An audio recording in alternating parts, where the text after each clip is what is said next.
जलील कद्र ताबई। कब्र की पहली रात। जलील कद्र ताबई हजरत सैयदना हसन बसरी अलैहि रहमा अपने घर के दरवाजे पर तशरीफ फरमा थे कि वहां से एक जनाजा गुजरा। आप रहमतुल्लाह अलैह उठे और जनाजे के पीछे चल दिए। जनाजे के नीचे एक मुन्नी ज़ारो कतार रोती हुई दौड़ी चली जा रही थी। वो कह रही थी, ऐ बाबा जान, आज मुझ पर वो वक्त आया है कि पहले कभी ना आया था। हजरत सैयदना हसन बसरी अलैहि रहमा ने जब ये दर्द भरी आवाज सुनी तो आंखें अश्कबार, दिल बेकरार हो गया।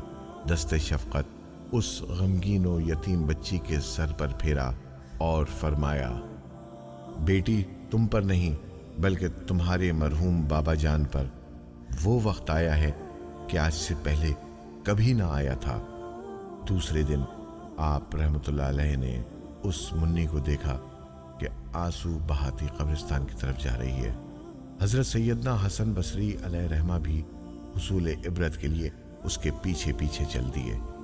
कब्रिस्तान पहुंचकर मुन्नी अपने वालिद की कब्र से लिपट गई।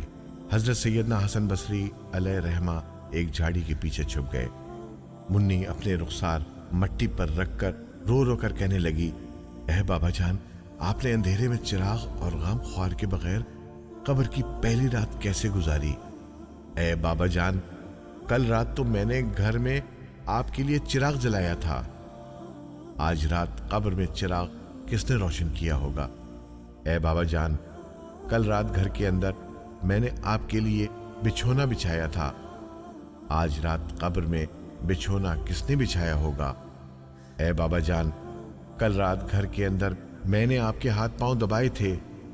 आज रात कब्र में हाथ पांव किसने दबाए होंगे? ऐ बाबा जान, कल रात घर के अंदर मैंने आपको पानी पिलाया था।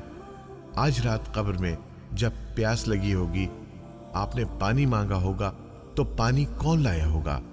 ऐ बाबा जान, कल रात तो आपके जिस्म पर चादर मैंने उड़ाई थी। आज रात किसने उड़ाई होगी? ऐ बाबा जान, कल रात तो घर के अंदर आपके चेहरे से पसीना मैं पोंछती रही हूं। आज रात कब्र में किसने पसीना साफ किया होगा? ऐ बाबा जान, कल रात तक आप जब भी मुझे पुकारते थे मैं आ जाती थी। आज रात कब्र में आपने किसे पुकारा होगा और पुकार सुनकर कौन आया होगा? ऐ बाबा जान, कल रात जब आपको भूख लगी थी तो मैंने खाना पेश किया था। आज रात जब कब्र में भूख लगी होगी तो खाना किसने दिया होगा? ऐ बाबा जान, कल रात तक तो आपके लिए तरह तरह के खाने पकाती रही हूं। आज कब्र की पहली रात किसने पकाया होगा? हजरत सैयदना हसन बसरी अलैहि रहमा गम की मारी और दुखियारी मुन्नी की दर्द भरी बातें सुनकर रो पड़े और करीब आकर फरमाया, ऐ बेटी, इस तरह नहीं बल्कि यूं कहो, दफन करते वक्त आपका चेहरा किबला रुख किया गया था। आया अब भी उसी हालत पर है या चेहरा दूसरी तरफ फेर दिया गया है? ऐ बाबा जान, आपको साफ सुथरा कफन पहनाकर दफनाया गया था। क्या अब भी वो साफ सुथरा ही है? ऐ बाबा जान, आपको कब्र में सही और सालिम बदन के साथ रखा गया था। आया अब भी जिस्म सलामत है या उसे कीड़ों ने खा लिया?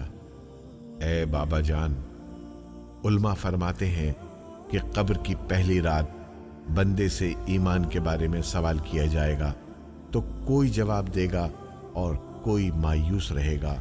तो आपने उस सवाल का दुरुस्त जवाब दे दिया या नाकाम रहे हैं? ऐ बाबा जान, उलमा फरमाते हैं कि बास मुर्दों पर कब्र कुशादगी करती है और बास पर तंगी। तो आप पर कब्र ने तंगी की है या कुशादगी?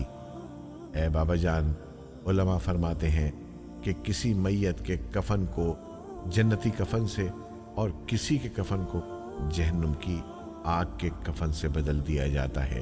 तो आपका कफन आग से बदला गया या जन्नती कफन से? ऐ बाबा जान, उलमा फरमाते हैं कि कब्र किसी को इस तरह दबाती है जिस तरह माँ अपने बिछड़े हुए लाल को फरत शफकत से सीने के साथ चिमटा लेती है और किसी को गजबनाक होकर इस कदर जोर से भींचती है कि उसकी पसलियां टूट फूट कर एक दूसरे में पेवस्त हो जाती हैं। तो कब्र ने आपको माँ की तरह नरमी से दबाया या पसलियां तोड़ फोड़ डाली हैं? ए बाबा जान, उलमा फरमाते हैं कि मुर्दे को जब कब्र में उतारा जाता है तो वो दोनों सूरतों में पछताता है। अगर वो नेक बंदा है तो इस बात पर पछताता है कि उसने नेकियां ज्यादा क्यों ना की, और अगर गुनाहगार है तो उस पर कि गुनाह क्यों किए। तो ए बाबा जान, आप नेकियों की कमी पर पछताए या गुनाहों पर? ए बाबा जान, कल जब मैं आपको